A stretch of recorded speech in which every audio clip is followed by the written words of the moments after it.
Hello student, आप सभी का प्रदीप एजुकेशन सेंटर में स्वागत है। आज हम देखने वाले हैं जीके के अति महत्वपूर्ण क्वेश्चन। जैसे फर्स्ट नंबर क्वेश्चन है, मलक्का जल संधि किन दो भागों को जोड़ती है। तो चलिए ऑप्शन नंबर ए में है फारस की खाड़ी और ओमान की खाड़ी। फारस की खाड़ी और ओमान की खाड़ी जो होता है हारमुज जल संधि होता है। फारस की खाड़ी और ओमान की खाड़ी क्या होता है? हारमुज जल संधि होता है। हारमुज जल संधि, हारमुज जल संधि है। नेक्स्ट है कि भूमध्य सागर और अटलांटिक महासागर को जो जोड़ती है वो है जिब्राल्टर जल संधि। जिब्राल्टर जल संधि, जिब्राल्टर जल संधि। भूमध्य सागर को लाल सागर से जोड़ता है, ये कौन सा होता है? स्वेज नहर। भूमध्य सागर को लाल सागर से जो जोड़ता है वह स्वेज नहर है। और अंडमान सागर और दक्षिणी चीन सागर क्या होता है? मलक्का जल संधि। तो ऑप्शन नंबर ए का आंसर क्या हो जाएगा? डी। चलिए नेक्स्ट क्वेश्चन देखते हैं। नेक्स्ट क्वेश्चन में है कि प्रथम बौद्ध परिषद का आयोजन कहाँ हुआ था। तो प्रथम बौद्ध संगीति कहाँ हुआ था? प्रथम बौद्ध संगीति राजगृह में हुआ था। प्रथम वाला क्या होता है? राजगृह में हुआ था। प्रथम बौद्ध संगीति राजगृह में है। दूसरा कहाँ हुआ था? दूसरा वैशाली में है। दूसरा कहाँ हुआ था? वैशाली में है। तीसरा कहाँ हुआ था? तीसरा हुआ था पाटलिपुत्र में है। तीसरा कहाँ हुआ था? पाटलिपुत्र में है। और चौथा जो हुआ था वह कुंडलवन कश्मीर में हुआ था। तो कह रहा प्रथम बौद्ध संगीति कहाँ हुआ था? तो प्रथम बौद्ध संगीति राजगृह में हुआ था। ऑप्शन नंबर सी हो जाएगा। चलिए नेक्स्ट क्वेश्चन देखते हैं। नेक्स्ट क्वेश्चन में है कि रौलेट एक्ट 1919 किसके कार्यकाल में लागू किया गया था। तो रौलेट एक्ट 1919 किसके कार्यकाल में लागू हुआ था? समझिए 1905 में जो है 1905 में बंगाल विभाजन हुआ था। इसके समय वायसराय कौन थे? कर्जन है। इसके समय जो है वायसराय कर्जन है। उसके बाद 1920 में जो है 1920 में असहयोग आंदोलन हुआ था। इसके समय वायसराय कौन है? चेम्सफोर्ड। इसके समय जो है वायसराय जो है चेम्सफोर्ड है। उसके बाद नेक्स्ट है सविनय अवज्ञा आंदोलन कब हुआ था? 1930 में है। इसके समय वायसराय कौन थे? इरविन है। इरविन है। और भारत छोड़ो आंदोलन कब हुआ था? भारत छोड़ो आंदोलन 9 अगस्त 1942 को हुआ था। इसके समय वायसराय 9 अगस्त 1942 में हुआ था। इसके समय वायसराय कौन थे? लिन लिथुगो। कौन है? लिन लिथुगो। लिन लिथुगो। लिथुगो। तो इसमें पूछा जा रहा है रौलेट एक्ट 1919 किसके कार्यकाल में लागू हुआ था? तो लॉर्ड चेम्सफोर्ड। तो ऑप्शन नंबर ए हो जाएगा। चलिए नेक्स्ट क्वेश्चन देखते हैं। नेक्स्ट क्वेश्चन है कि निम्नलिखित में किसके द्वारा बंगाल का अस्थाई मालगुजारी बंदोबस्त शुरू किया गया था। तो अस्थाई बंदोबस्त कॉर्नवालिस है। इसमें देखिए 3 प्रकार की व्यवस्था है। एक है अस्थाई बंदोबस्त, एक है अस्थाई बंदोबस्त। तो अस्थाई बंदोबस्त कौन सा है? कॉर्नवालिस है। कॉर्नवालिस है। अस्थाई बंदोबस्त कॉर्नवालिस है। उसके बाद रैयतवारी है। रैयतवारी रीड प्लस मुनरो है। रैयतवारी जो कौन है? रीड प्लस मुनरो है। रैयतवारी रीड प्लस मुनरो है। और एक है महलवाड़ी। एक है महलवाड़ी। महलवाड़ी जो कौन है? Holt Mackenzie. एक है महलवाड़ी जो है हॉल्ट मैकेंजी। Holt Mackenzie. तो इसमें पूछा जा रहा है निम्नलिखित में किसके द्वारा बंगाल का अस्थाई मालगुजारी बंदोबस्त शुरू किया गया था। तो आंसर इसका हो जाएगा ऑप्शन नंबर डी, कॉर्नवालिस। अगर पूछे कि सिविल सेवा का जनक कौन है तो भी कॉर्नवालिस है। पुलिस का जनक कौन है तो भी कॉर्नवालिस है। चलिए नेक्स्ट क्वेश्चन देख लेते हैं। नेक्स्ट क्वेश्चन है क्वेश्चन नंबर 5 है कि अंग्रेज शासक चार्ल्स सेकेंड को किसकी राजकुमारी से विवाह करने के लिए मुंबई दहेज में दिया गया था। चलिए तो इसको देखते हैं। 5 नंबर क्वेश्चन को देख लेते हैं। 5 नंबर क्वेश्चन में है अंग्रेजी शासक चार्ल्स सेकेंड को किसकी राजकुमारी से विवाह करने के लिए मुंबई दहेज में दिया गया था। तो एक है चार्ल्स सेकंड, कौन है?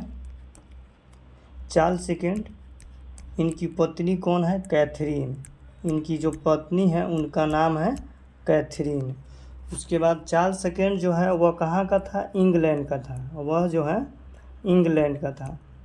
और इनकी पत्नी जो है कहाँ की थी? पुर्तगाल की थी। कहाँ की थी? पुर्तगाल की थी। इन्हीं के शादी में जो है बम्बई दहेज में दे दिया गया था। तो वो पूछ रहा है कि राजकुमारी जो थी वह कहाँ की थी? पुर्तगाल की। चलिए नेक्स्ट क्वेश्चन देख लेते हैं। नेक्स्ट क्वेश्चन में है इक्विनॉक्स क्या होता है? तो इसमें डायग्राम के द्वारा समझ लेते हैं। यहाँ एक डायग्राम बना देते हैं, ठीक है। यहाँ है 21 मार्च, 21 मार्च, ऊपर हो जाएगा 23 सितंबर, यहाँ हो जाएगा 21 जून, 21 जून हो जाएगा, और यहाँ हो जाएगा 22 दिसंबर। समझिए। तो यहाँ 21 मार्च 23 सितंबर को है दिन और रात जो है बराबर होती है, यानी 12-12 घंटा की होती है। इसी में इक्विनॉक्स की स्थिति होती है।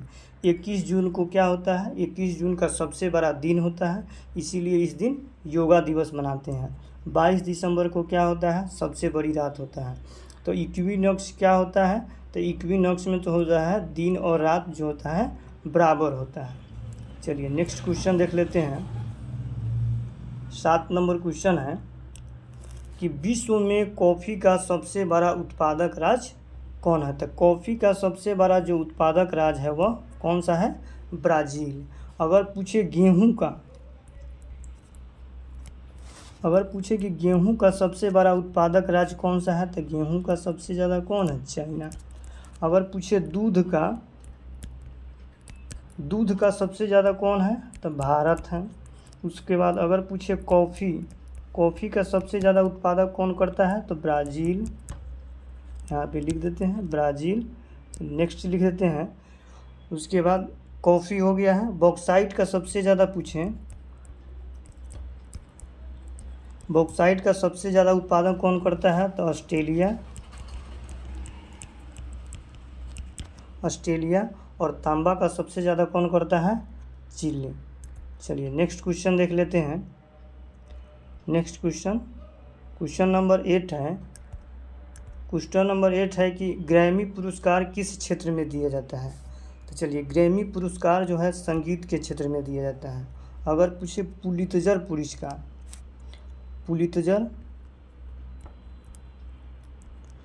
पुलित्ज़र पुरस्कार अगर पूछें तो पुलित्ज़र पुरस्कार किस में दिया जाता है? पत्रकारिता के क्षेत्र में दिया जाता है। किसके क्षेत्र में दिया जाता है? पत्रकारिता के क्षेत्र में दिया जाता है। उसके बाद अगर प्रीतज़र पुरस्कार पूछे तो वास्तुकला हो जाएगा। प्रीतज़र पुरस्कार किस क्षेत्र में दिया जाता है? तो वास्तुकला। और अगर पूछे BC रॉय पुरस्कार तो चिकित्सा के क्षेत्र में। तो 8 नंबर क्वेश्चन का है ग्रैमी पुरस्कार किस क्षेत्र में दिया जाता है? तो संगीत के क्षेत्र में। चलिए नेक्स्ट क्वेश्चन देख लेते हैं। क्वेश्चन नंबर 9 है कि एंटेमोलॉजी में किसका अध्ययन किया जाता है? क्वेश्चन नंबर नेक्स्ट है कि एंटेमोलॉजी में किसका अध्ययन किया जाता है? अगर पूछे पक्षियों का अध्ययन, अगर पूछे कि पक्षियों का अध्ययन अगर पूछें तो पक्षियों का अध्ययन क्या कहलाता है? ऑर्निथोलॉजी कहलाता है। ऑर्निथोलॉजी कहलाता है। पक्षियों का अध्ययन क्या कहलाता है? ऑर्निथोलॉजी। शैवाल का अध्ययन क्या कहलाता है? फाइकोलॉजी कहलाता है। शैवाल का अध्ययन फाइकोलॉजी कहलाता है। उसके बाद अगर कीटों का अध्ययन पूछे तो कीटों का अध्ययन एंटोमोलॉजी कहलाता है। और कौकों का अध्ययन पूछें तो हो जाएगा माइकोलॉजी।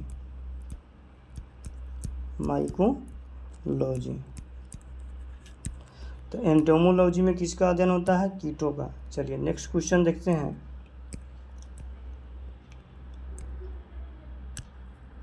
नेक्स्ट क्वेश्चन है कि कौन सा कोशिकांग केवल जंतु कोशिका में पाया जाता है?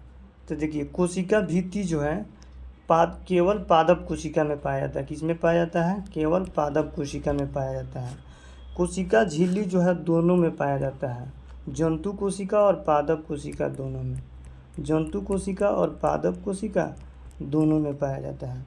तारकाय जो है केवल जंतु कोशिका में, यही पूछा गया है कौन सा कोशिका में केवल जंतु कोशिका में पाया जाता है, तो तारकाय हो जाएगा। हरित लवक जो है पादप कोशिका में पाया जाता है।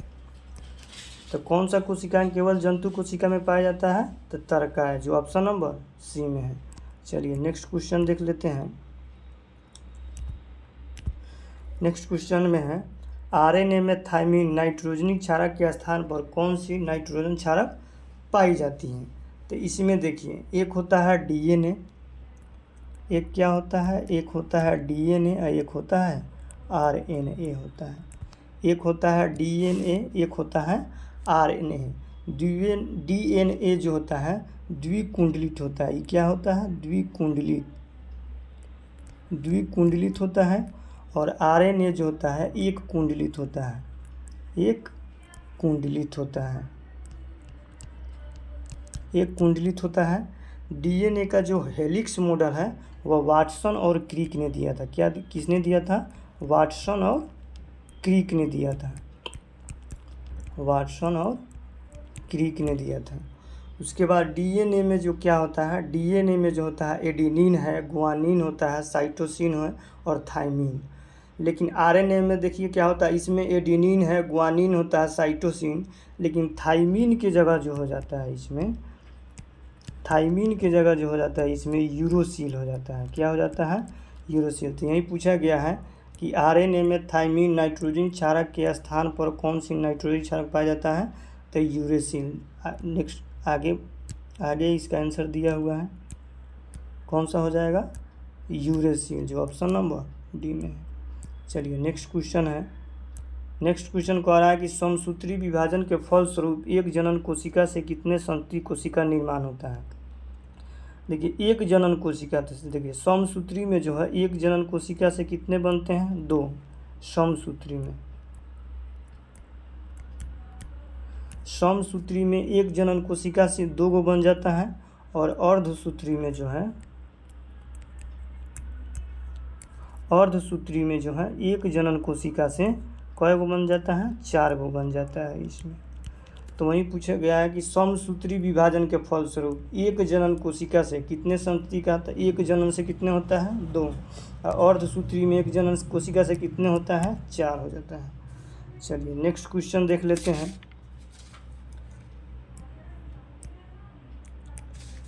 चलिए नेक्स्ट क्वेश्चन आगे हम देख लेते हैं।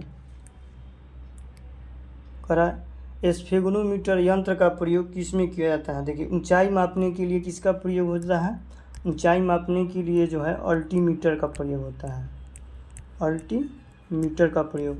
अगर पूछे गहराई, तो गहराई के लिए फैदोमीटर, गहराई के लिए क्या होता है, फैदोमीटर। आर्द्रता मापने के लिए क्या होता है, हाइग्रोमीटर, हाइग्रोमीटर।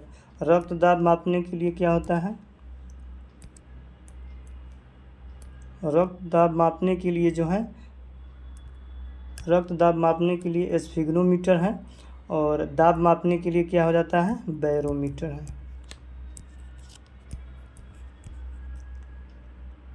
बैरोमीटर। चलिए अब अगले नेक्स्ट वीडियो में हम मिलते हैं।